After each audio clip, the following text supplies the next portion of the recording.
2026 या परशुरामांच्या पुण्यभूमीत पावन झालेल्या आणि श्रीदेव रामेश्वर देवतेच्या पदस्पर्शाने पावन झालेल्या या आकेरी नगरीमध्ये महेंद्र बुवा पिंगुळकर यांचा गुरुपूजन सोहळा आज या ठिकाणी संपन्न होतोय। सकाळच्या सत्रामध्ये मान्यवर व्यक्तींच्या उपस्थितीत दीपप्रज्वलन सोहळा या ठिकाणी संपन्न झाला। तदनंतर या ठिकाणी शिष्य परिवाराच्या वतीनं गायनाचा कार्यक्रम, तदनंतर ख्यातनाम पखवाज वादक आणि ख्यातनाम तबला वादक या दोन्ही वादकांचा या ठिकाणी सुमधुर असा या ठिकाणी पखवाज तबला सोलो वादकाचा कार्यक्रम या ठिकाणी संपन्न झाला।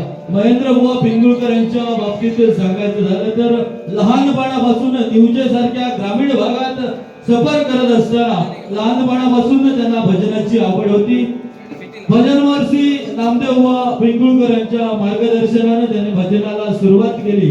तदनंतर पखवाज उस्ताद सिंधुदुर्गातील नामवंत पखवाज वादक डॉक्टर दादा परब यांच्याकडे त्यांनी पखवाजाचे धडे घेतले आणि पखवाजाचे धडे घेतल्यानंतर पखवाज विशारद ही पदवी महेंद्र बुवा पिंगुळकर यांनी सिंधुदुर्ग जिल्ह्यामध्ये बहाल केली। तदनंतर कैलासवासी भजन बुवा श्री प्रमोदजी सुतार यांच्याकडे त्यांनी हार्मोनियम आणि गायनाचे धडे घेतले आणि सिंधुदुर्गामध्ये आपलं नाव सिंधुदुर्गाच्या 7 समुद्रा पार केलं। ते निवजेश्वर प्रासादिक भजन मंडळ निवजे।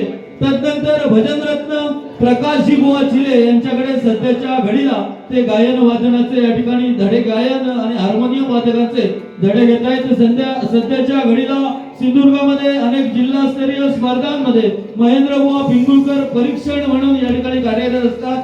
त्याचप्रमाणे महेंद्र बुवा पिंगुळकरांचे सावंतवाडी, दोडामार्ग, त्याचप्रमाणे वेंगुर्ला, कुडाळ या ठिकाणी प्रत्येक गावागावामध्ये क्लास चालू आहेत आणि क्लासच्या माध्यमातून युवा गायक या वादक या ठिकाणी नावारूपाला येतात। सध्याच्या घडीला सिंधुदुर्ग जिल्ह्यामध्ये जिल्हास्तरीय भजन स्पर्धामध्ये महेंद्र बुवा पिंगुळकर यांचे शिष्य प्रथम म्हणा, द्वितीय म्हणा, तृतीय म्हणा अशा क्रमांकावर पारितोषिक पुरस्कृत करण्यामध्ये योगदान देत आहेत। खरोखरच महेंद्र बुवा पिंगुळकर यांच्यासाठी पुन्हा एकदा टाळ्यांच्या गजरात त्यांचं स्वागत करा आणि त्यांना पुढील वाटचालीसाठी खूप खूप शुभेच्छा।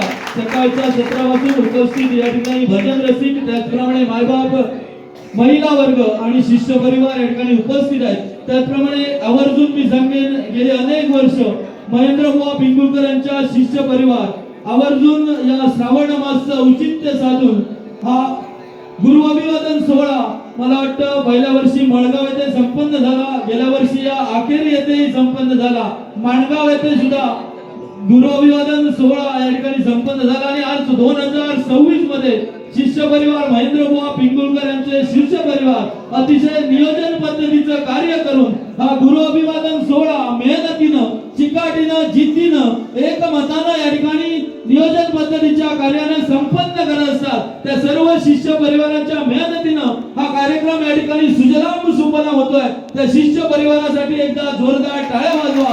असंच तुमचा या ठिकाणी कार्यक्रम सदोदित दरवर्षी घडावा। माझ्यासारख्या छोट्या निवेदकाला या ठिकाणी या व्यासपीठावर आपण संधी दिलात त्याबद्दल मी तुमचे मनपूर्वक आभार मानतो। YouTube चॅनलचे मालक सन्माननीय मीनाजी वारंग सुद्धा या ठिकाणी या कार्यक्रमाच्या निमित्ताने उपस्थित आहेत, त्यांचे सुद्धा मनपूर्वक आभार। तसेच रसिक प्रेक्षक, भजन रसिक, मान्यवर व्यक्ती या सर्वांचं मी पुन्हा एकदा मनपूर्वक आभार मानतो। त्याचप्रमाणे या ठिकाणी आमच्या सोबत असलेले आमचे सहसमालोचक, सहनिवेदक सन्माननीय परब साहेब यांनी सकाळच्या सत्रामध्ये निवेदन केलं, त्यांचे सुद्धा मनपूर्वक आभार मानतो आणि पुढील गायनाच्या